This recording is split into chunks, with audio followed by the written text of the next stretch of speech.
My heels clicked softly against the polished marble floor as I stepped into the heart of Bennett City Mall.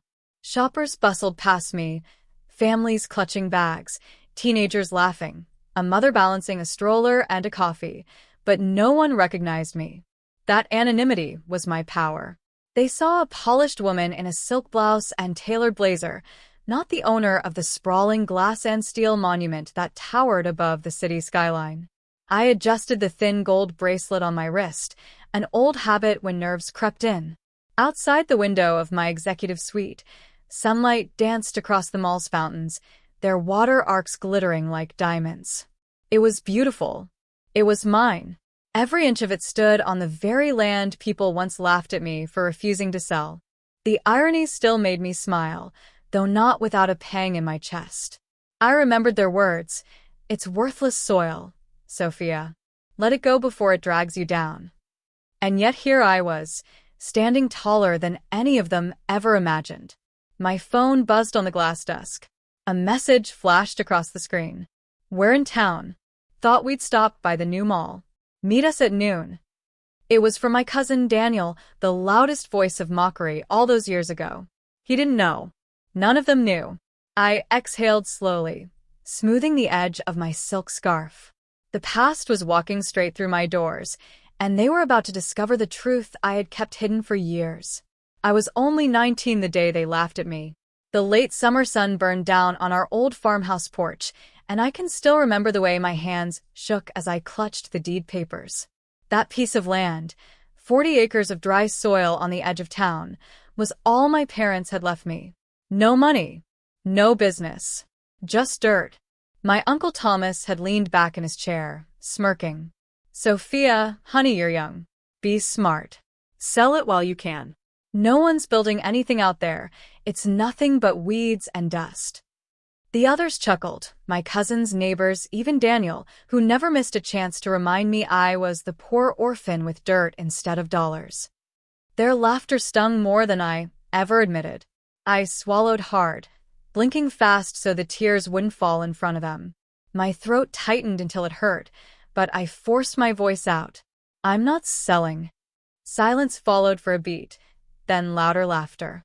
Daniel slapped the arm of his chair. "You're stubborn, Sophia. That land won't feed you, won't clothe you, and sure as hell won't pay your bills. You'll be back here begging within a year." I remember my nails digging into the deed, the paper crumpling under my grip. I wanted to scream, to tell them they were wrong, but the words stuck. Instead, I turned and walked inside, my cheeks burning. That night, I sat alone on the wooden floor of my tiny bedroom, staring at the moonlight spilling across the deed. My grandmother's voice echoed in my head. She used to say it whenever she caught me doubting myself. "Land doesn't shrink, child. People's vision does. Hold it long enough, and one day the world will see what you saw first." I picked up the small locket she had given me before she passed, a simple silver heart with her initials etched inside.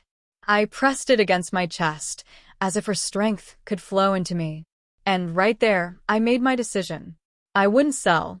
I wouldn't give in. I'd hold on to that land, no matter how worthless they thought it was. One day, I'd prove them wrong. I didn't know how, or when, or even if I'd survive the struggle. But I knew this much.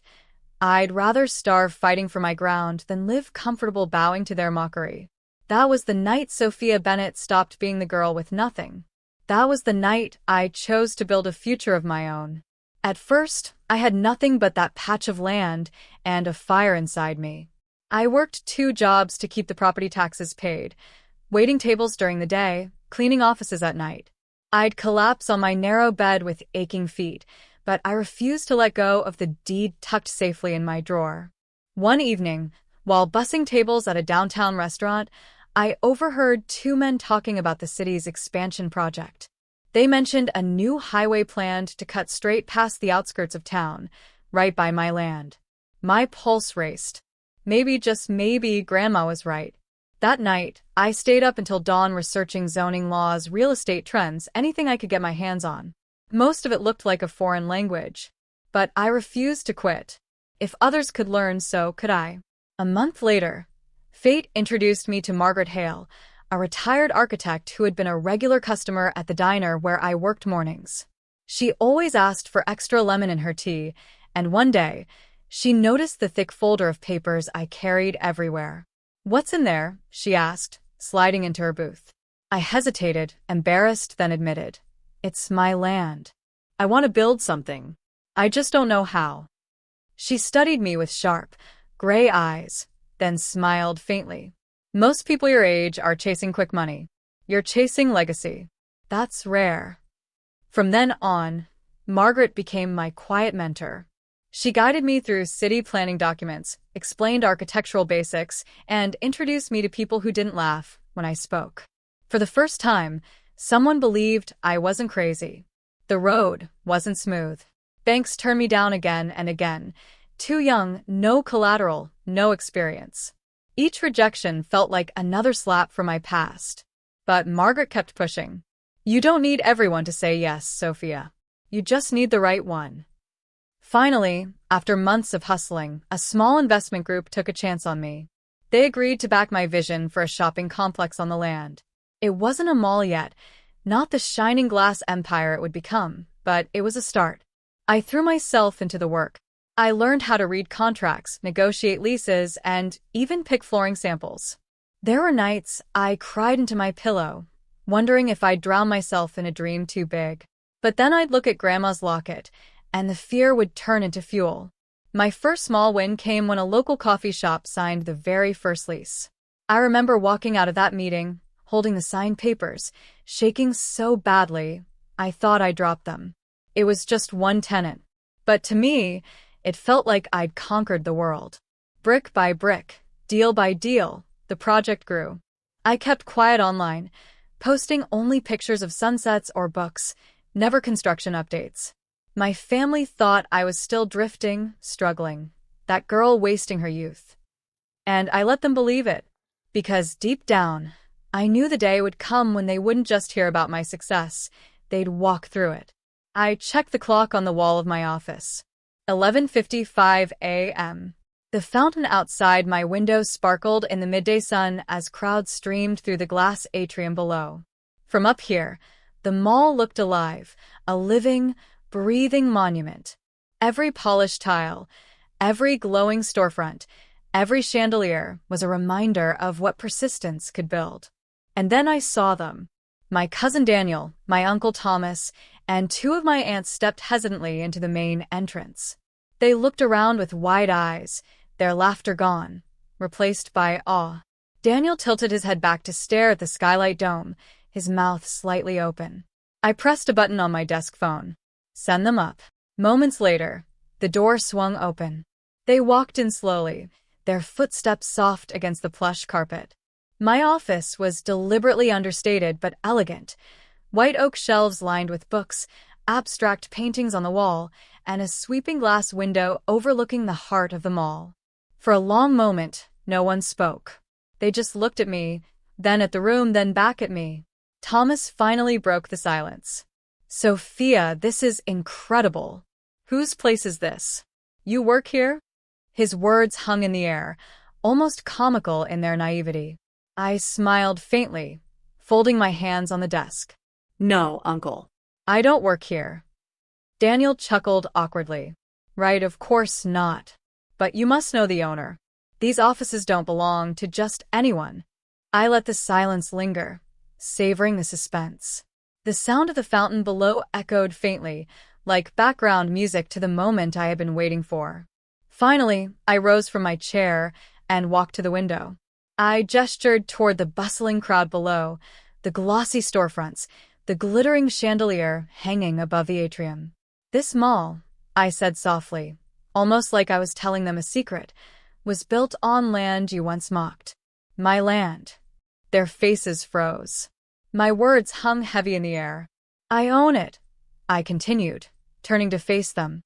"Every square foot, every store, every corridor, every light that shines here, it stands on the very ground you said was worthless." Thomas blinked, his face paling. One of my aunts gasped and pressed her hand to her mouth. Daniel just laughed, a weak, nervous sound. You're joking." His voice cracked. I didn't flinch. Do I look like I'm joking? He stared at me, and for the first time, I saw something in his eyes I had never seen before. Fear. The silence stretched. They shifted uncomfortably, glancing at each other, unable to meet my gaze.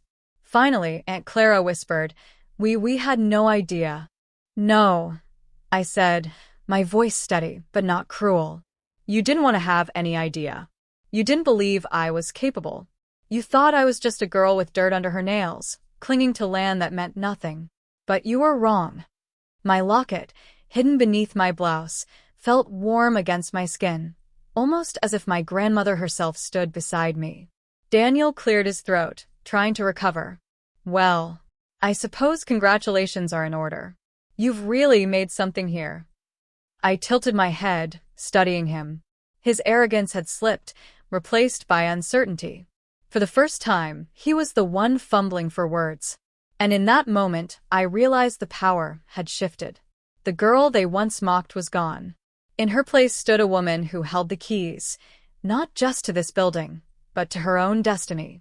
For a moment, no one spoke.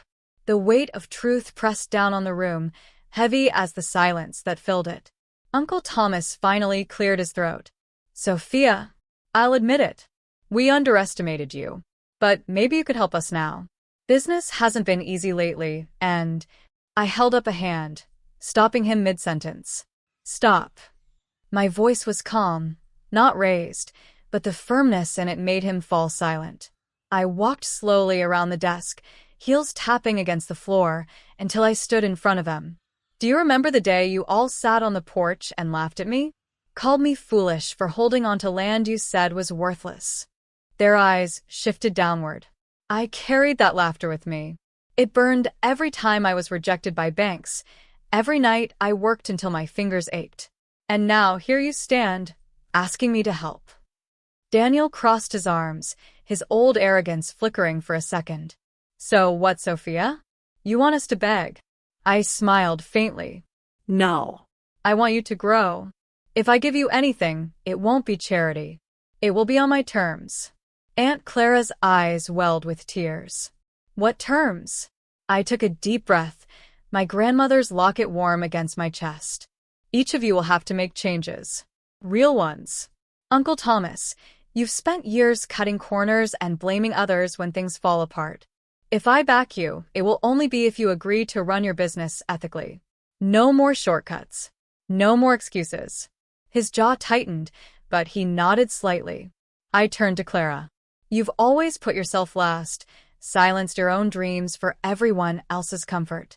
If you want my help, you'll enroll in the design program you once told me about. You'll chase what you love, not hide behind others. She covered her mouth, tears spilling over, and whispered, I thought it was too late. It's not, I said softly. Then I faced Daniel, the cousin who had mocked me the most. And you called me a fool for holding on to this land. You told me I'd come crawling back. If you want anything from me now, you'll start from the ground up, literally. You'll work as an assistant manager in one of the mall stores. No special treatment. No easy money. You'll learn discipline, the way I had to. His face flushed red. You want me to work for you? No. I corrected, my voice sharp. I want you to work for yourself, but under my roof. If your pride is too fragile, then walk away empty-handed. The room went silent again. They were processing, not just the conditions but the shift in balance. The Sophia they once mocked wasn't asking for their approval. She was setting the rules. I straightened, my tone softening but firm. This isn't revenge. It's accountability. If you want a place in my world, it comes with growth. I won't bend back into old patterns of mockery and dismissal. That girl is gone.